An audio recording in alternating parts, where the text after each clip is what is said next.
Well, Tre, man, we appreciate you being on, man. Yeah.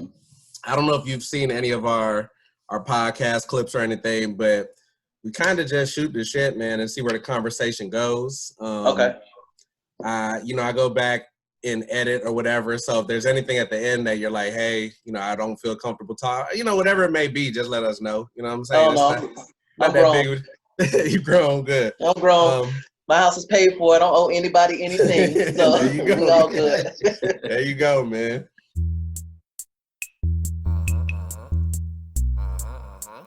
That's how I'm gonna rap on this for y'all. Yeah, man. Okay. Dummies discuss. Dummies. People like what's all the fuss. Dummies. You about to miss the bus. Dummies. And we're trying not to cuss. So this is two friends that kinda smart but really dummies. Talking ish and never stopping like the Energizer Bunny. He thinks he can get a yard, he has delusions, he's a star. Chance is addicted to Star Trap and Captain Jean-Luc Picard. His plate is full of bit a little like your old grandmother's stuff. And the others know so old school like David Ruffin. Shouts out to all the betas. Shouts out to my boy Jared. Hottest podcast up and coming. If you like it, go and share it. Dummies discuss. Dummies. People like what's all the fuss. Dummies. You about to miss the bus. Dummies. And we're trying not to cuss. Yeah, man.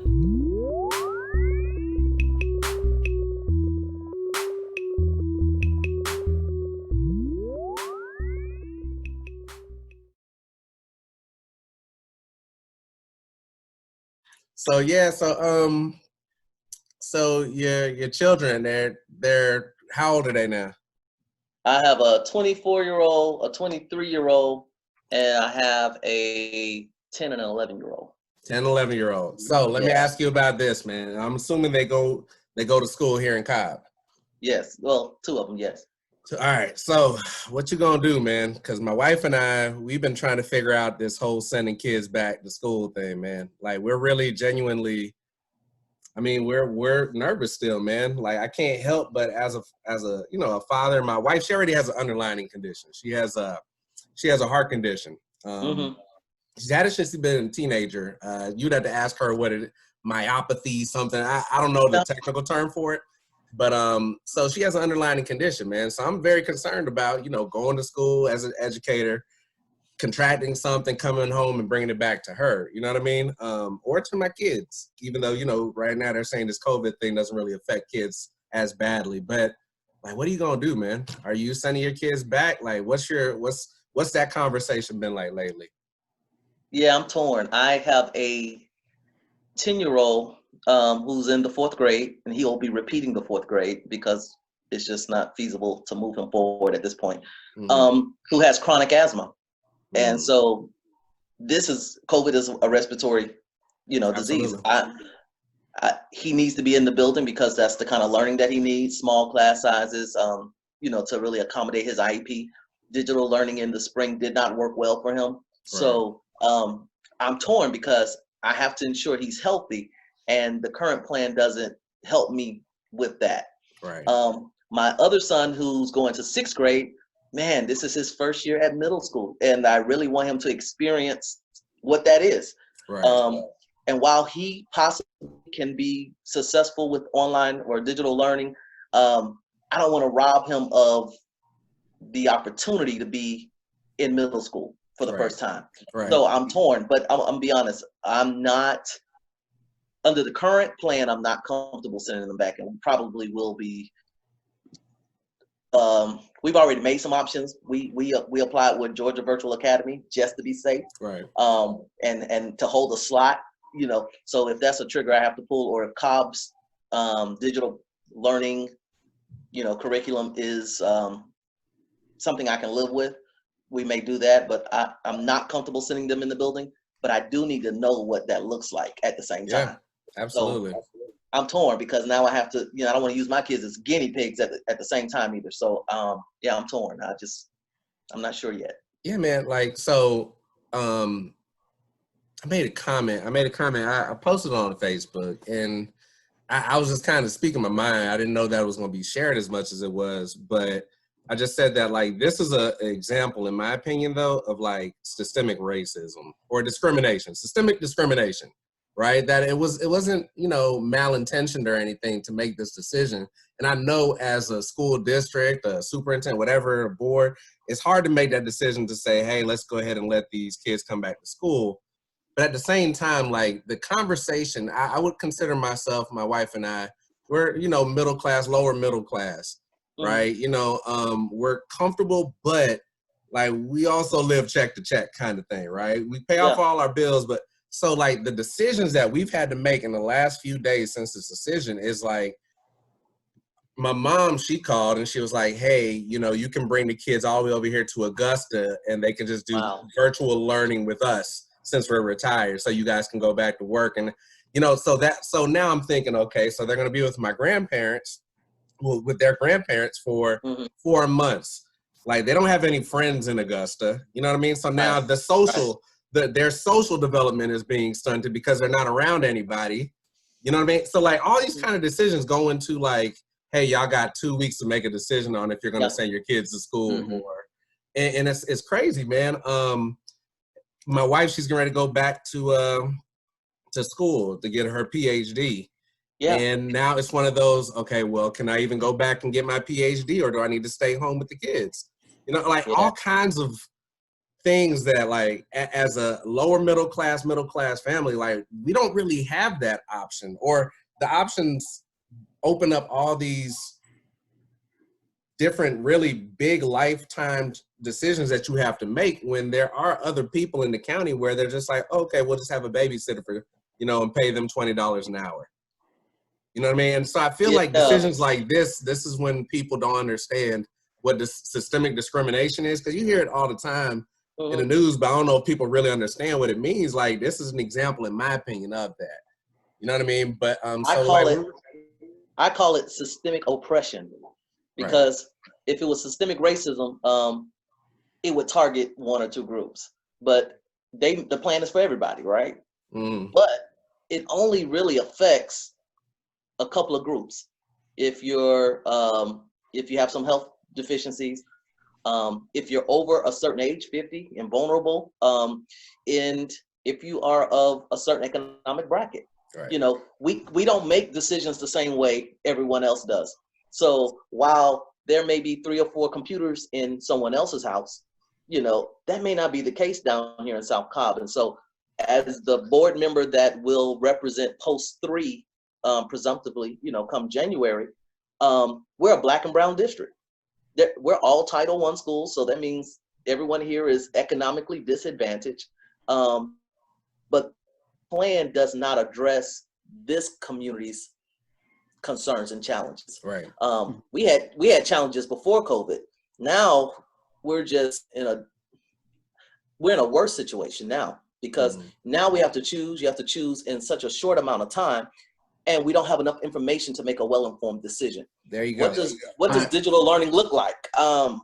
Well, you won't know until after you decide whether you're going to do digital learning, and that's a commitment of 1 semester. I mean, was a semester or 9 weeks or whatever it is. Yeah, it's a full semester, 18 weeks. They got to 18 weeks. 18 weeks. They got to do a full semester. As an educator, and we're a month away from kids, about a month away from kids returning back, I have no clue what that looks like. They haven't told me anything. I don't know if they told you anything. I don't know what that looks like to now have kids face-to-face and kids digital. Like, what is that? Do I record my lessons? Well, at least from the board meeting, what was said was physical teachers would only worry about physical students. So there would be digital teachers and there would be physical teachers.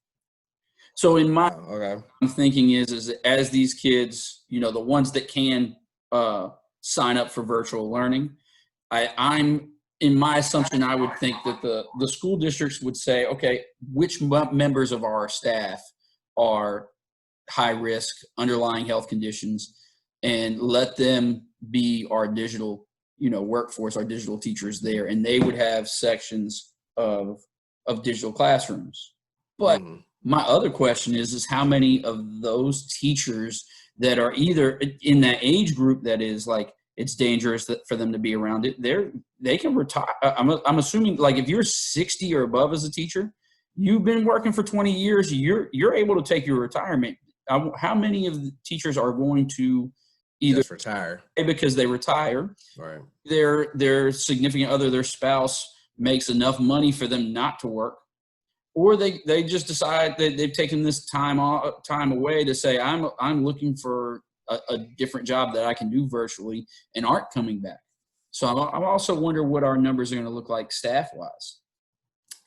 Yeah, I don't know.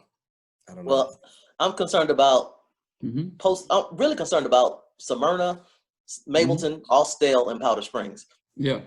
I know we have to go back to work. Our parents are already working.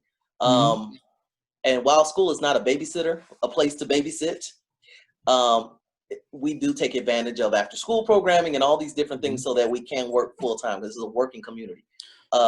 So it is not realistic based on data that we're going to have a large amount of students saying, hey, we're going to stay at home and do digital learning, which means that these already overcrowded schools it'll be business as usual. Everybody's going to be back at school. There will be no social distancing. Yeah, and overcrowded. There's no social distancing. There's, you're going to continue to have 35, 40 students in a classroom. And how do you be safe? How do you be safe, and how do kids be safe in that kind of environment every single day? We're not safe in that environment now without COVID-19. Right. You add COVID-19, you're talking about schools shutting down, weeks at a time. Yeah. What's the safety protocol? What happens when somebody walks in that building and they're exposed to COVID-19? Right.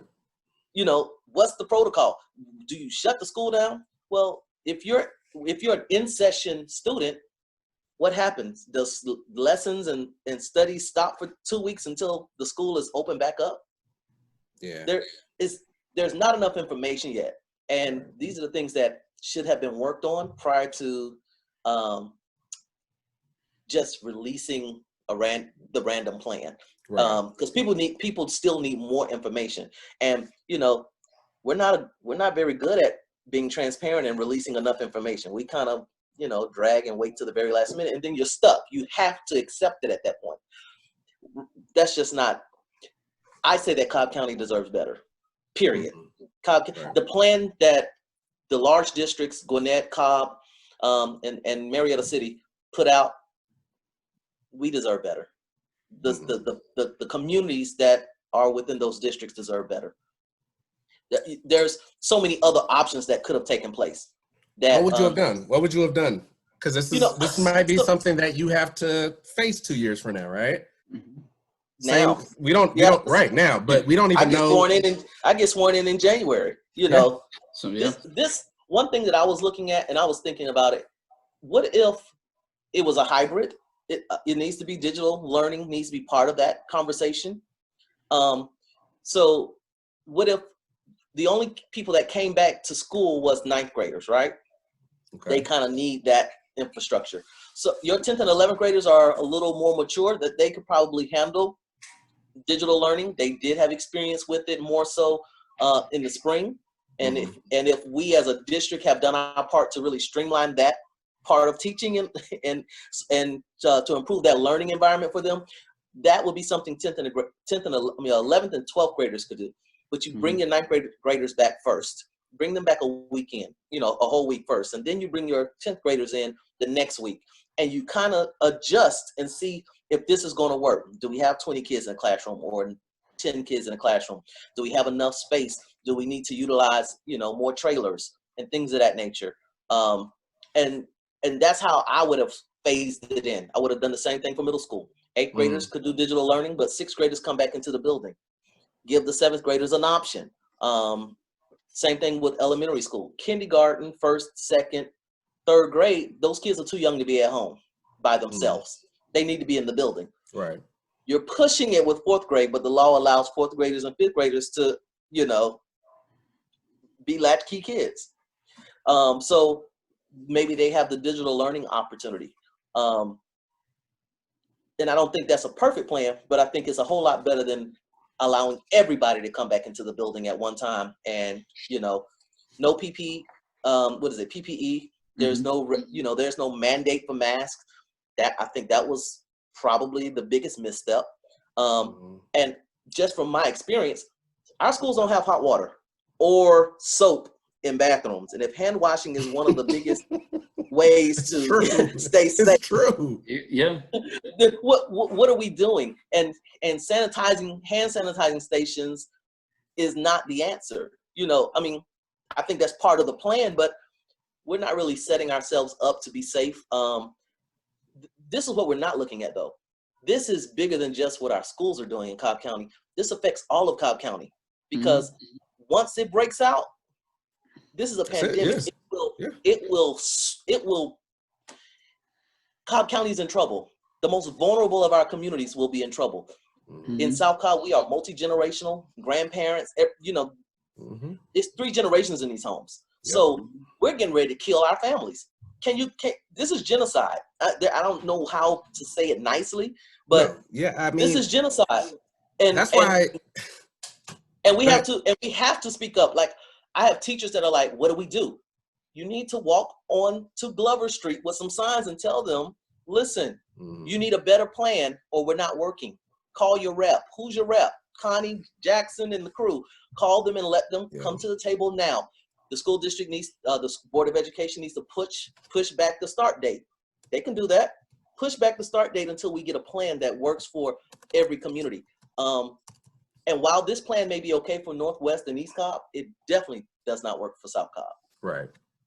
Yeah. I mean, so I don't know if you guys know this, but Fairfax County up in Virginia, that's what's happening now. The teacher said that we're not comfortable with in-person teaching, and they're like, we're not going to show up. We're just not going to show up. Now it's a little bit, I don't know if you consider Virginia south or north or whatever, but it's a little different up north. I consider it more northern because they have a lot more unions and stuff up there. Yeah. But like their teacher associations have like backed them and all that stuff. And I'm just thinking like, man, I genuinely, like, it's one of those now where I'm thinking more as like a parent and a family man, like, do I really want to jeopardize my family's health when we don't even understand the virus yet? We don't. Like, is this something that we're even going to be able to get a vaccine for? Or is this something that's going to just stick with us like the normal flu? Is it going to mutate? Is it going to get worse? You know what I mean? Like, can you get it multiple times? Is it like, now you're starting to see that the number one, I saw a graph recently, and I wish I had the source on me, but the graph showed that the number, like the highest amount of cases have been from between 16 and 44. That's the age group. Now, remember when this thing first started, it was only for, like, we were saying it was the old people's like disease, right? But now we're talking about like our age. That is the number one targeted, well, not targeted area, but like the number one highest number of cases is that age group. Like, do I really feel safe sending my kids back to school over politics is what I feel like this is all about. And it is politics, because as an education agency, we're not looking at the science. This is, to me, epidemiology. There we go. This is learning in real time. Right. This is learning in real time, right? But we're not really, we don't do a good job of taking advantage of the circumstances around us and learning from them and making decisions from them. We say we're data driven all day until it affects our finances. And, then we'll start making all kind of other crazy decisions. The superintendent is going to request $8.1 million from the Board of Commission in a couple weeks to continue building out CTLS, the learning platform. Right. And, and that money is supposed to be used for the pandemic, right? And I'm sitting here thinking to myself, we're requesting that amount of money for software, and we don't even have hardware down here. So, I'm like, and we're getting ready to have an influx of kids, 90% of our kids coming back to a building, and there's no PPE plan. There's no personal protection plan. There's no mask. There's no face shields. The superintendent said that it will be the responsibility of the parents to continue supplying the school with, those supplies such as Clorox wipes and hand sanitizer, which you can't find in the store right now. And if you do, it's at a premium. So we already don't get supplies in abundance in the south portion of the county. I can't imagine what the expectation is. Are we expecting teachers to continue to supply all of those supplies for kids? All I got, Trey. This is all I got for. That's all you got. This is all the hand sanitizer I got, Trey. You're gonna take it to school with you when the school year starts. This is Right? this is all I got. This is it. That's all This is my personal collection, and I got. That's not enough for kids. That's No, not. and I got one for those kids. I got one container of sanitizing wipes. They're not even Clorox wipes. They're Arm & Hammer. Yeah. I mean, $8.1 million is a nice piece of money to really ensure that we have a start on supplies to at least try to mitigate as much, How many could of this spread as possible. Right. Yeah. What'd How you many, say, how many computers could 8.1 million buy? I mean, You could put high schoolers could stay, your sophomores, your juniors, your seniors could stay home on a 1-to-1 program. They could all have. that's right. I mean, I know it's harder with the smaller kids, but So I was gonna actually. Not hard though. It's not hard though. Can you imagine if Northeast and West Cobb, if 50% of their kids are at home, then that means all of those laptops and iPads that are in those buildings can be released into the hands of students in this area that need it. So I just mean in terms of difficult in childcare. Like it's harder for the parents of those younger kids to. Well, this is the thing. Bryant Elementary has 1,000 kids. Harmony Leland has 1,000 kids. City View Elementary has 1,000 kids in the building, and 900 of those kids are probably coming back to school. Mm-hmm. But the old Harmony Leland is vacant. Clay is vacant. We need to start spreading some kids out. We have additional facilities now. We haven't had this before. That's true. We need to start using some of these other buildings so that class sizes are smaller, so that we could try to mitigate some of this risk and not have 900 kids packed into a building. If the building holds 900, if you put 450 kids in there, it's safer. Right. And start pushing them around. If none of the seniors and juniors and sophomores are coming back and just freshmen, you can push middle school kids into the high school. Mm-hmm. It's usually a larger facility. You can, but right now we don't have a plan. Yeah. I mean, these are interesting times, man. We've never experienced this before. Unprecedented times. So there's going to be some changing of lives, right? So even when I was talking about some of the decisions that we have to make as parents, you know what I mean, of sending our kids to Augusta or Millicent not going back to school, like I think every household is having to make those kind of decisions because we live in unprecedented times, right? Yeah. So whatever we had planned previously, obviously it's not what God wanted for us right now. He's making us rethink what we had planned, but interesting, man. We look at this as a bad thing. I look at the pandemic as an opportunity for the education system to really reimagine what education should look like.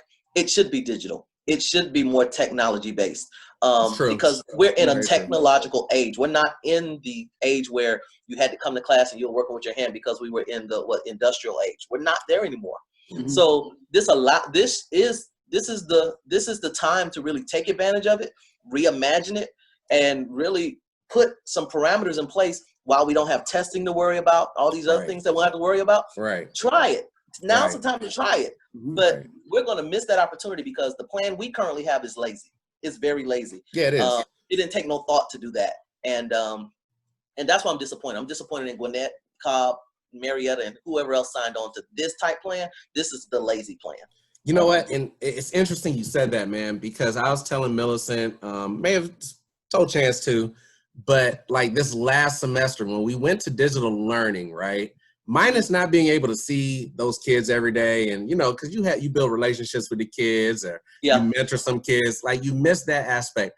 I will say, once we switched to digital learning, it made me refocus and be a better teacher because, just like you said, when they threw out all the standardized testing and the EOC and all that stuff, now when you actually could concentrate on like what you really want kids to know, what the meat and potatoes is of what they really need to understand about these kind, like it really forces you to like re-examine how you teach and what you're teaching. Yeah.